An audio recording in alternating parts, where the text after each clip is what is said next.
Assalamualaikum warahmatullahi wabarakatuh. Saya Farihatu Solihah dari kelas C dari Prodi Ekonomi Syariah semester 2. Saya dari kelompok pasar modal.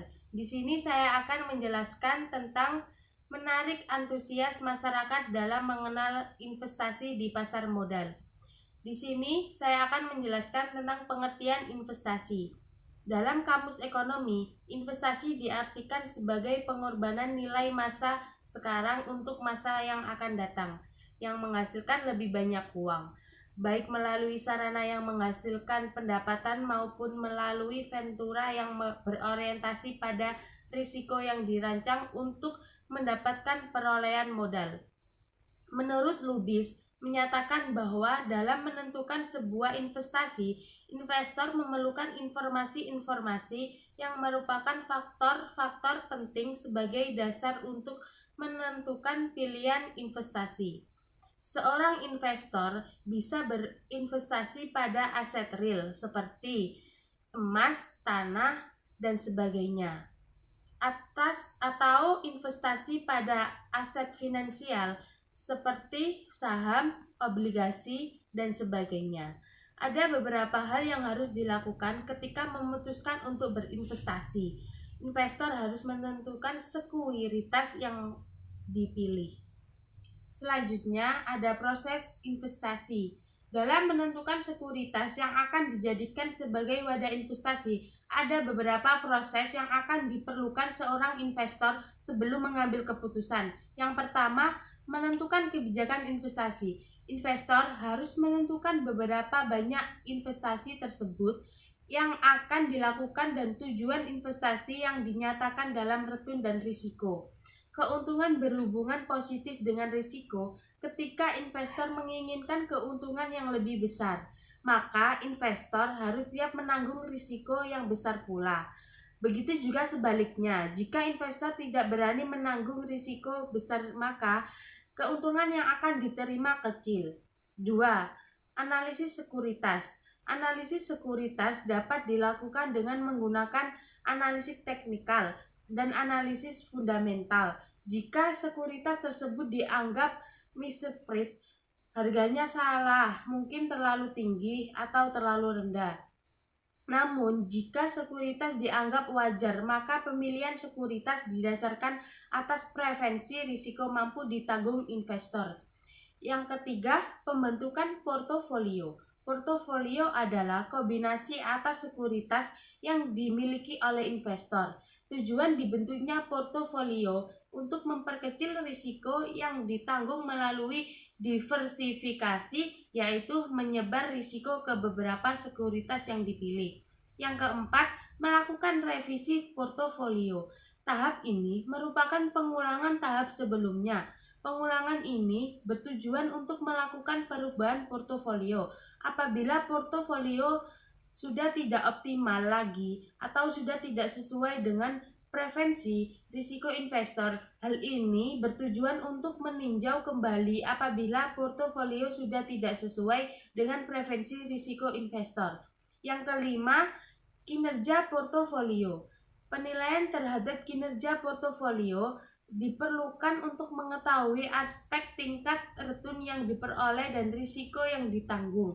Hal ini memiliki tingkat keuntungan yang lebih tinggi, belum tentu lebih baik daripada portofolio yang lain jika faktor risiko tidak diperhatikan. Ada jenis investasi.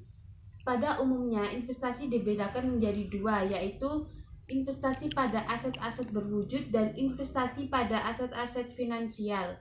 Investasi pada aset-aset berwujud dapat berbentuk pembelian aset produktif, pendirian pabrik, dan pembukaan pertambangan, pembukaan perkebunan, dan lainnya. Investasi pada aset-aset finansial dapat dilakukan di pasar uang berupa kontrak tertulis seperti sertifikat deposito, commercial paper, dan surat berharga pasar uang dan lainnya. A. Saham. Saham merupakan instrumen investasi yang likuid yang paling banyak diminati oleh para investor.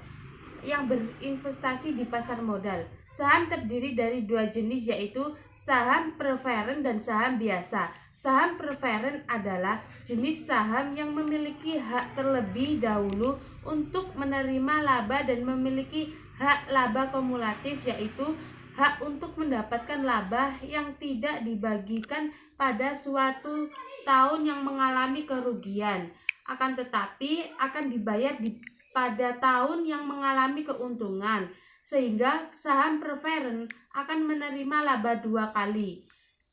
Saham biasa adalah jenis saham yang akan menerima laba setelah laba bagian saham preferen dibayarkan, tetapi hanya pemegang saham biasa yang mempunyai suara dalam RUPS, Rapat Pemegang Saham.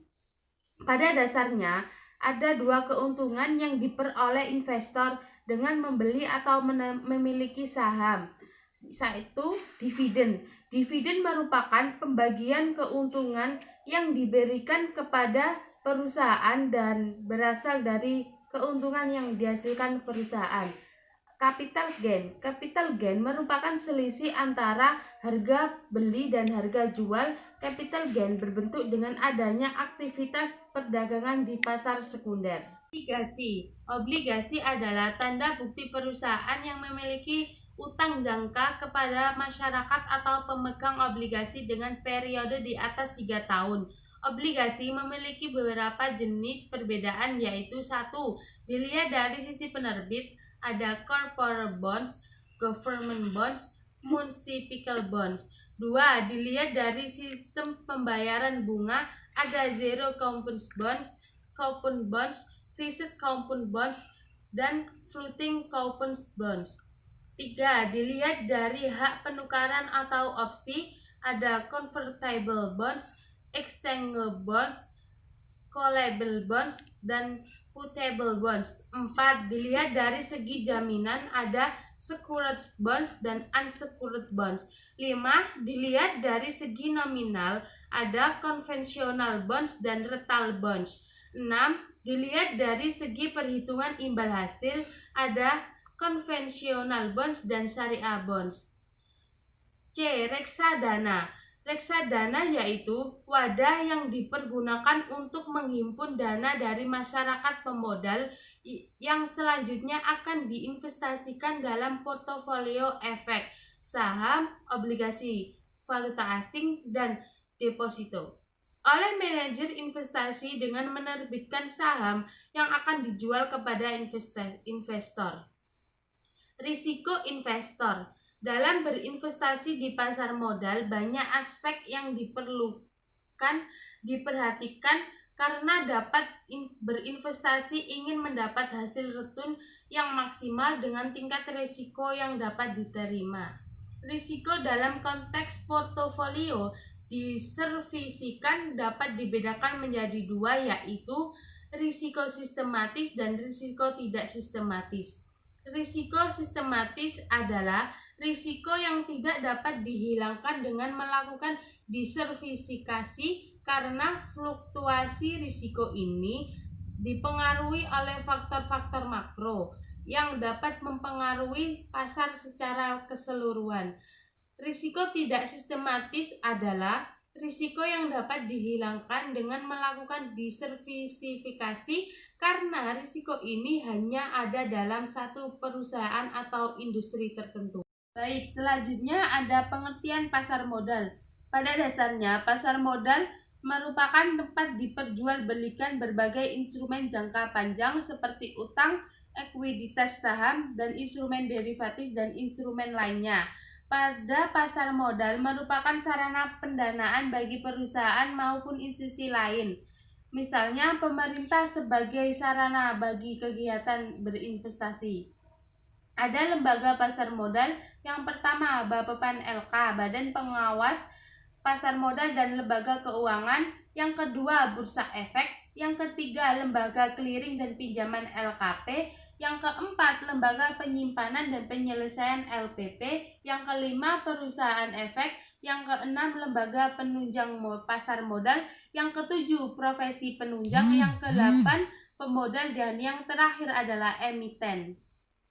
Manfaat pasar modal. Manfaat pasar modal bagi dunia usaha adalah melalui pasar modal perusahaan dapat memperoleh dana pinjaman maupun dana untuk menambah jumlah modal. Manfaat pasar modal bagi pemodal. Masyarakat dapat memanfaatkan sebagai sarana investasi di pasar adalah dapat dilakukan melalui pembelian instrumen pasar modal seperti saham, obligasi, ataupun sekuritas kredit. Manfaat pasar modal bagi lembaga penunjang pasar modal. Memberikan manfaat yang besar lagi lembaga penunjang tersebut menuju ke arah profesional dan di dalam memberikan pelayanan sesuai dengan bidang tugas masing-masing. Manfaat pasar modal bagi pemerintah. Di sektor usaha, pemerintah memerlukan adanya investasi yang cukup besar dan membutuhkan sumber-sumber dana yang besar pula. Sebab itu, pemerintah selalu mendorong perkembangan pasar modal melalui paket deregulasi. Sekian presentasi dari saya, kurang lebihnya mohon maaf. Wassalamualaikum warahmatullahi wabarakatuh.